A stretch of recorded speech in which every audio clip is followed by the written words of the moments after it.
Gipasabot sa usika political analyst nga dunay rason kung ano wala nagpakita si Fprrd atol sa pagbasa sa interim release sa desisyon kagahapong adlawa. Sa interview sa DXDC Armandava Kangba, Professor Ramon Belano III, ihang gisulti nga posibleng nakabalo na si Fprrd nga i-reject gihapon sa ICC ang ilang request. Rason nga wala na lang kini nagpakita aron dili sab masakitan o madismaya ilabi na ang iyang mga supporters. Ato paminaw na tipik sa pamahayag ni Professor Ramon Belano III, political analyst.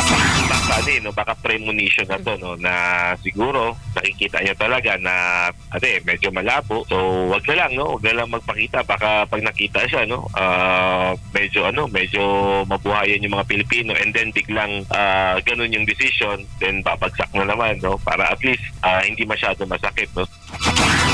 Samtang wala pa man gianunsyo ang desisyon sa ICC, gisulti na sa political analyst nga posibleng dili gyud mo pabora kang Duterte ang resulta o barugan niini ang ilang nauna nga desisyon.